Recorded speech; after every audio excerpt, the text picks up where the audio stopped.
What's going on, everybody? Jolt here from the Token Minorities, and I am back with the Week 3 team builder of the GBA Season 8, where your Kansas City Giraffe Chiefs are taking on none other than pokeaimMD and his Bronx Beartics. Probably the matchup I'm most excited for this season, not gonna lie, and as a result I'm going to spend a lot of time on this team, or I did spend a lot of time on this team. Not gonna try to bore you too much with the details, as I could go into a lot of detail, but even so, yeah, really excited about this matchup and excited to share the team with you as well. So, I would say to go check out my opponent's channel, but I am quite confident you guys are already subscribed to pokeaimMD, but just in case, for whatever strange reason, you're subbed to me and not to him, go check out his channel, go sub to him. He is like the premier competitive content creator for a reason, and you will not be disappointed if you haven't seen his videos before.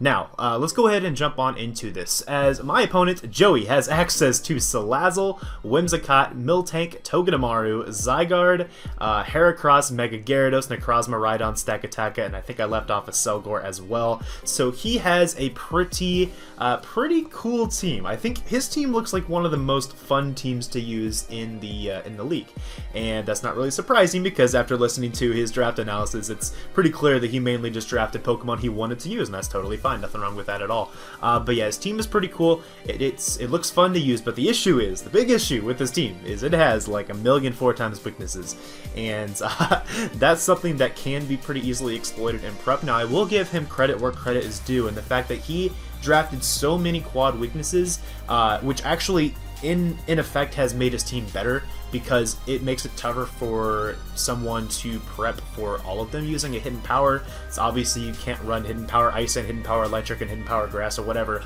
on the same team. I don't think he has anything quad weak to hidden power grass. He's Rhydon, yeah, so any of those. You can't run all of those on the same mon, obviously. So from that standpoint, yeah, that's pretty good on his end.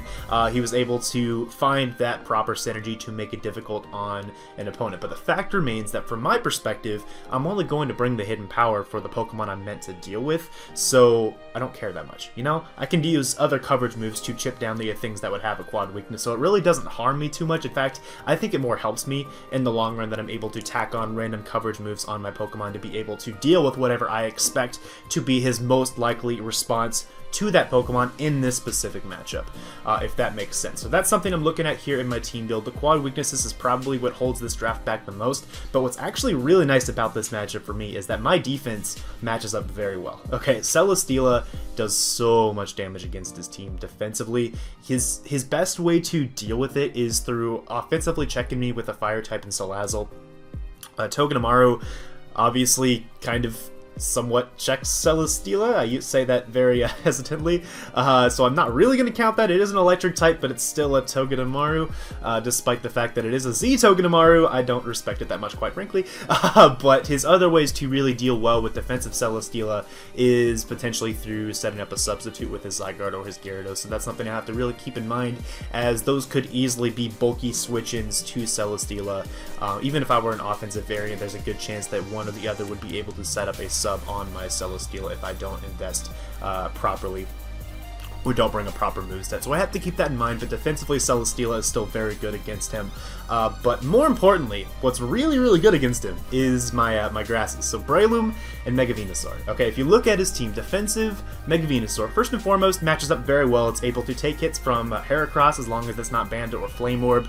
It's able to take hits from essentially his entire roster. Quite honestly, his entire roster, except for Necrozma, is pretty much walled by Mega Venusaur, which is wild, okay?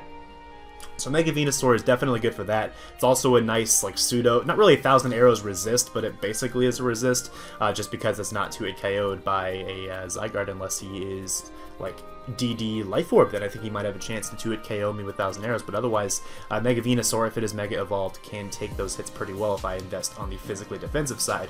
But I did say two grasses. Breloom Fizz Def also matches up very well, because if you look across his team, a Toxic Orb Fizz Def Breloom is able to take hits from all the same stuff that Mega Venusaur can, literally all the same stuff, except maybe not as well from things like the Aselgor, or especially not the Salazzles. Mega Venusaur could still take a hit from Salazzle if it needed to, but even so, Breloom is a fantastic counter to Stakataka, which could come. I have a couple pretty darn good responses to it in a Fat Breloom and also a Seismitoad, but even so, it's a really nice response to that, especially because it has Mach Punch. I could also Drain Punch to get a bunch of health back and then pick it off with a Mach Punch, and even so, the Fizdef Breloom is also really good against the Mega Gyarados, as Mach Punch, as soon as he Mega Evolves, is able to pick him off pretty easily as well if I have him just, significantly whittled, which I think my team is pretty good at doing. The trick is going to be, like, forcing him to Mega Evolve, since in the GBA this season you can Mega Evolve at any point you want. So he doesn't have to Mega Evolve his Gyarados, and if I'm being honest, I think that regular Gyarados is better against my team than Mega Gyarados in most cases, especially defensively, so I would not be surprised to see him keep his Gyarados non-Mega'd for a while, or at least until he's pursuing his potential sweep with the Gyarados. So I could definitely see that being the case. The good news about that, though, is by bringing Double Grasses, Mega Venusaur can take hits for days from the Gyarados unless it is Bounce, and as soon as he Mega Evolves to hit my Mega Venusaur with a super effective Ice Fang, since Mold Breaker would bypass the Thick Fat, then my Breloom just straight up chews hits. Even Ice Fangs Breloom just slurps up. So I'll show you my set on Breloom here in just a second, but just some initial thoughts there. The two most important things, once again, the 4x weaknesses and the fact that my defense matches up very well against this team. I can really build through my defense in this matchup because it's able to take hits from his entire team. I quite frankly have good defensive checks to every single member of his team, or at least the vast majority of his team, and those that I don't have the best checks to defensively, I can check offensively pretty well as well. So yeah, that's my my initial thoughts here of this matchup. Now let's take a look at the team that I'm going to bring here for this week of the GBA against the Bronx Beartics. So starting this off with the Breloom, in Breloom's first battle since the tragedy of the NPL Season 4 Championship. Shout out to those of you who know my reference. Breloom is incredible against them, like I've already said. The moveset I'm going for here is Mach Punch, Drain Punch, Facade, and Bulk Up, with Facade being able to hit all of the other neutral switch-ins to Breloom, being able to deal with basically everything that resists fighting moves is more what I'm going for. The only real exception being Necrozma, as a Fat Necrozma takes hits from Breloom for days. It doesn't really appreciate a Facade, but if he's an offensive Necrozma, I will take that damage from the Facade, because that means that other members of my team will be able to take down the Necrozma later in the game. But Facade being able to hit things like the Salazzle, which potentially could try to switch in, that's pretty nice. Also the Heracross, I can see Heracross being an offensive switch into Breloom. This deals with them all. Plus, having Bulk Up on this set as my last move allows me to guaranteed 1v1 a setup Zygarde if I need to. It allows me to 1v1 a setup Mega Gyarados very easily. Even if he decides to not Mega Evolve, Facade is doing a lot of damage to a Gyarados, and he really needs to Mega to have any chance of breaking through this Fizdef Breloom set. So all in all, just an incredible mon against this team. I fully expect this mon to do well. Most likely it will be the defensive win con in this game, not the offensive win con necessarily, unless his team is just really weak to Breloom. But even so, yeah, just a really good mon to build the team around. But supporting that is going to be my second grass, so I'm bringing double bulky grasses in this game. I've already kind of outlined my reasons why. Basically, the idea, the premise is that I want to make sure that even if he manages to break through one of my grasses with potentially a double DD core being the Zygarde or the Mega Gyarados, or maybe even he's going to be Banded Zygarde plus the DD Mega Gyarados, that combination I could definitely see coming, and quite frankly, I think that's the most likely offensive combination he could bring in terms of his physical offense, being the DD Gyarados and the Banded Zygarde, probably with like a Scarf Heracross. That combination I could really see coming, and the Double Grass is what really shuts that down. So that's the idea behind this core. I do have Hidden Power Ice on this set just to make sure that Zygarde can't set up on me for free. There's a lot of Zygarde sets that are more specially defensive that would be able to take hits from a standard Mega Venusaur very easily, so the options in this case became either Roar or HP Ice, and I opted for HP Ice just because Zygarde is very annoying to deal with, and if I can get rid of Zygarde, that just helps out the rest of my team as well in terms of its longevity, because I don't like switching into Zygarde, especially if it's Choice Banded, so if I can get rid of it, I will take that opportunity. So yeah, and then Giga Drain, Sludge Bomb, pretty obvious reasons, just good coverage against this team, and Synthesis because I think I'll actually be able to click Synthesis this time around in this type of matchup where I'm trying to win through my defense instead of through my offense. So that is what I'm building the team around, this double grass core. Next up, I need to have a way to switch into the things that give these a lot of trouble. Most notably is the the Salazzle, as Salazzle can come in on Breloom and just nuke my team pretty much if he brings a Life Orb set, and I need to make sure I have a good switch into that. I think Specs of Selgor is also kind of annoying for this combination, or just Life Orb. Either way, I wanted to have a good response to that kind of thing, and that is going to be my Aerodactyl, which as you can see is pretty invested on the especially defensive side with no offensive investment, and I also have leftover, so it's very clearly a special tank here in this matchup, which is kind of weird for an Aerodactyl, but hear me out, it actually takes hits from Salazzle quite well, especially the Life Orb Salazzle that I am expecting. I do not expect him to bring a Hidden Power for this, I expect him to bring Hidden Power Grass for the Seismitoad, which is the more likely switch into a Salazzle. I expect to see a Dual Stab, Sludge, Wave, and probably Fire Blast.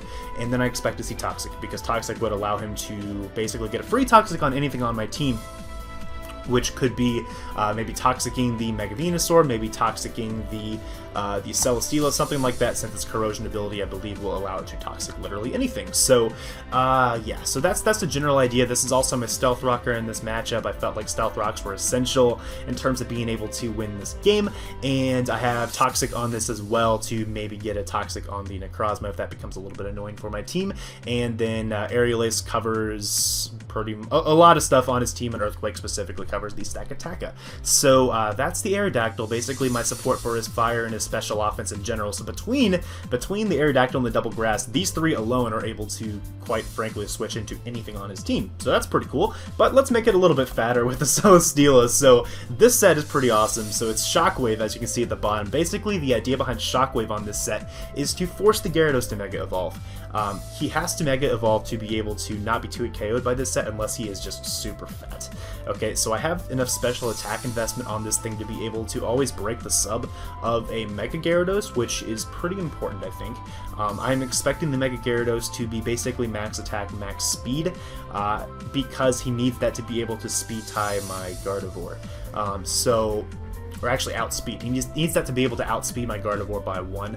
So that's what the set I expect him to bring, and as a result, Shockwave should be able to break that set's sub if that's the type of set he tries to go for. I could easily see that being the case. I could very easily see him trying to switch in Gyarados, try to get a free Dragon Dance up on the Celesteela, or maybe even a free substitute expecting a Leech Seed, and then just try to abuse me from there. But I'm not going to let that happen here with the Shockwave. I also have Toxic on this just in case he tries to go hard Necrozma to scout out my set, just in case he decides to go hard Zygarde to scout out my set, or even just in case he wants to go Gyarados. Toxic is a very free move against his team, and yeah, it's just pretty spammable. And then Heavy Slam and Earthquake pretty much covers the rest of his team pretty well. Now I am Brave, max attack, so I do have a lot of offensive investment. My Beast Boost is my physical attack, which is pretty nice in terms of breaking down things like Necrozma, Zygarde, even Gyarados. He does not appreciate coming in on a +1 Heavy Slam, and if he's Intimidated, it's still a neutral Heavy Slam from a max attack Celesteela. That will not feel good whatsoever. So, yeah, so just a really good set against him. Opted against the Z move this week. I felt like Leftovers was better in terms of longevity on this thing. It also gives me a very nice lead, really. It takes hits from anything. The only thing that immediately forces me out is maybe the Zygarde, but more likely the Salazzle would immediately force me out. I'd probably switch out against Zygarde on turn 1 as well, because they would be pretty free to do so. But yeah, so just a good mon against his team. I think I've gone into the investment on this enough at this point. So move on to the next mon, which is a little bit of offense for this team. That is a Hydreigon. Now I do have Defog on this just in case he brings Spike Stack. That I know Joey loves Spike Stack. Okay, he's brought Spike Stack in like all of his games so far. So I wanted to have Defog just in case I need to get rid of hazards, just to make sure that my defense is able to win, because defense is going to be worn down pretty quickly by Hazard Stack if he's able to get up enough layers. So I wanted to make sure I have that safety precaution on deck if I need it. Then I have Dark Pulse, Dragon Pulse, and Draco Meteor, just very spammable moves against his team. Quite frankly, he doesn't like switching into any of those, so having any of those options on deck is really nice. Draco Meteor I really didn't necessarily need. I could strongly contemplate something like Fire Blast or Earth Power, but ultimately it's a good spammable move that lets me shut down a DD threat if I need to. This is also a mon that can outspeed Scarf Heracross, it can outspeed +1 Mega Gyarados, it can also outspeed +1 Zygarde, so just a really good check to his most likely faster threats in this matchup. And then finally, I have the Gardevoir, which is Choice Specs. It's a good mon. Basically, what it does is it makes it so that I have a really good response to an Outrage locked Zygarde. That's the main idea with this set. I'm able to nuke an Outrage locked Zygarde, as I really do expect to see Choice Band and Zygarde. I think that's the best set against me. So making sure I have a way to really deter him from wanting to click Outrage is nice against my team, because if he's scared to click Outrage, Breloom just walls him. Okay, Breloom can really put in so much work with how the rest of this team is designed. So I have a little bit of extra HP investment as well, just to take specific hits from his offense. Not going to go into too much detail on that right now, but yeah, just overall really nice. Healing Wish I probably am not going to click. Most likely I'm only going to click Moonblast if I'm being honest, but Healing Wish is nice in case I need to get Breloom back to full health or get Venusaur back to full health, something that might be more important later on in the match. Maybe even Aerodactyl if he brings a lot of things that are pressuring Aerodactyl. So that is the team for this week. I think I have explained everything relatively well for this time around. I do feel confident in this team. Obviously, my opponent this week is an incredible battler. He is among the elite in Smogon tiers, and he hasn't played draft in a while, so it's hard to know really how he's going to be in draft format in this generation. He's had a relatively good start. It's not been an amazing start. He kind of got lucky against Mono, and then he got unlucky against Aaron. So he's had a wild first couple weeks of the season. But yeah, we're going to treat him like he is one of the elite, and we're going to see if we can knock him off. So I hope you guys are looking forward to that game, which will be coming out tomorrow, probably at around noon EST, roughly. I'm not entirely sure what time, but that's what I'm going to aim for, is noon EST. Unless he wants to try to schedule it at a different time, I might try to coordinate with him instead. But yeah, we'll see how that goes. But I hope you guys enjoyed. Thanks for watching, and I will see you all tomorrow for the battle. Get hyped, because you know I am.